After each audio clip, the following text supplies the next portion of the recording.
සීමාව කියන video series එකේ දෙවෙනි වීඩියෝ එක මේ තියෙන්නේ. පළවෙනි වීඩියෝ එකේදී අපි සීමාව කියන අදහසේ අර්ථ දැක්වීම කතා කර එක ගොඩක් කට්ටිය දන්නේ නැහැ. ඒ හින්දා මේ උඩින් කොහෙන් හරි කාඩ් එක වැටේ ඒක ගිහිල්ලා බලන්න අනිවාර්යෙන්. හරි. සීමාව කියන වීඩියෝ සීරීස් එකේ දෙවෙනි වීඩියෝ එක යටතේ අද අපි කතා කරමු මේකේ නොටේෂන් එක සහ තව දුරටත් ඉස්සරහට ඒකේ අර්ථ දැක්වීම තව චුට්ටක් පැහැදිලි කරගමු සංඛ්‍යාත් එක්ක. හරි. උදාහරණයකට යන් මම මේ වෙලාවේදී කතා කරන්න බලන්නේ උදාහරණයක් විදිහට අපි අංකය ගමුකෝ 5 කියලා. මේ 5ට දකුණු පසින් සහ වම් පසින් ක්‍රමයෙන් ආසන්න වීම ගැන කතා කරමු. කරා දකුණු පැත්තෙන් ආසන්න වීමත් 5 කරා වම් පැත්තෙන් ආසන්න වීම ගැනත් කතා කරමු. දකුණු පැත්තෙන් ආසන්න වීම කතා කරොත් මෙතන අපි ගමු 5.1.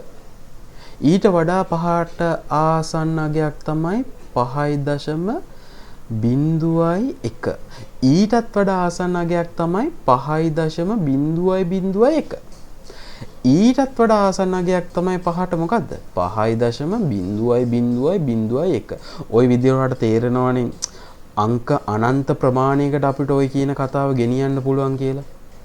නේ? අංක අනන්ත ප්‍රමාණයකට ඔය කියන කතාව අපිට ගෙනියන්න පුළුවන්. මේ පැත්ත මට මං පළවෙනි වීඩියෝ එකේදී කතා කරපු දෙයක් මම මෙතන පාවිච්චි කරනවා. මට මේක පුළුවන් ලියා ගන්න 5 ධන නැත්නම් මෙතන මෙයාව අපිට ලියාගත හැකි නේද? 5 ධන 0.1 විදිහට. මෙයාව අපිට ලියාගත හැකි 5 ධන 0.01 විදිහට. මෙයාව අපිට ලියත හැකි 5 ධන 0.001 විදියට. මෙයා මට ලියත හැකි 5 ධන 0.00 ඔක බිංදු ගොඩාක් තියෙනවා. මෙයා විදියට ලියා ගන්න පුළුවන්. මෙන්න මේ මුළු කතාව මෙන්න මේ 0.1 නැත්තම් මේ තියෙන්නේ ක්‍රමයෙන් බිඳුව කරා ආසන්න වීමනේ. එන්න වෙන්නේ මොකද? අගේ කුඩා වෙලා බිඳුව කරා ආසන්න වෙන්න මේ මුළු කුඩා අගයන් සියල්ලම නිරූපණය කරන්න පුළුවන් කියලා මම කිව්වා පළවෙනි වීඩියෝ එකේදී actually. හරිද? එතකොට මෙන්න මේ 5.1 5.01 කියන මේ මුළු කතාව මම h ඇසුරෙන් දැන් ප්‍රකාශ කරගන්නවා මොකක්ද? 5 ධන h. මෙතන මේ තියෙන මේ අංක ඔක්කොම නිරූපණය කරන තනි කතාව තමයි 5 ධන h. h ඇස්සේ තියෙනවා මොකද්ද?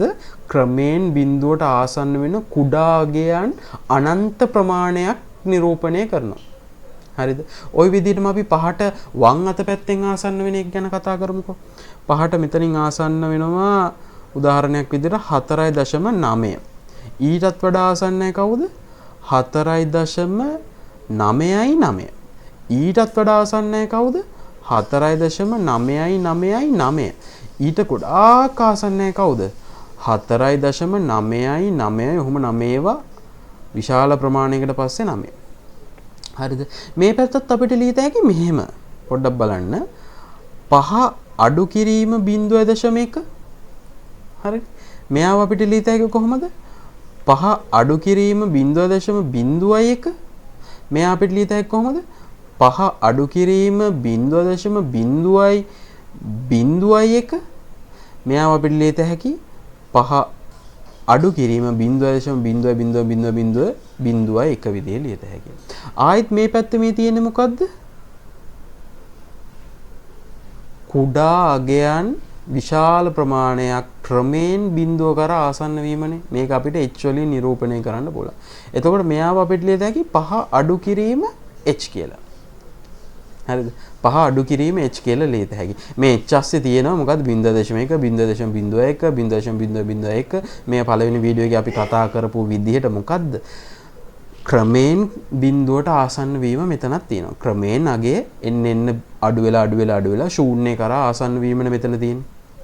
ශූන්‍ය කරා ආසන්න වීම මෙතනදී. මෙන්න මෙතන මෙයාගේ මෙහෙම නිරූපණය කරන්න පුළුවන්. එතකොට දකුණු පැත්තෙන් 5 කරා ආසන්න වීම අපිට ලිමිට්ස් වලින් කියත හැකි කොහොමද? ලිමිට්ස් h ලාගේ ක්‍රමයෙන් බිඳුවට ආසන්න වෙනකොට 5 ධන h දකුණු පසින් 5 කරා ආසන්න වෙනවා කියන කතාව. ওই විදිහටම අපිට වම් අත පැත්තෙන් වමෙන් 5ට ආසන්න වීම නිරූපණය කරන්නේ කොහොමද? ලිමිට්ස් h ල අගය බිඳුව කරා ක්‍රමයෙන් ආසන්න වෙනකොට පහ ඍණ h ද ක්‍රමයෙන් පහ කරා ආසන්න වෙනවා. පහදන h ක්‍රමයෙන් පහ සඳහා පහ කරා ආසන්න වෙනවා. අපි මේකෙත් මෙතනින් අපි මේ වීඩියෝ එක නවත්තමු. අපි සීමාවේ 3 වෙනි වීඩියෝ එකකින් ඊළඟට හමු වෙමු. මම හර්ෂ අපුආරච්චි.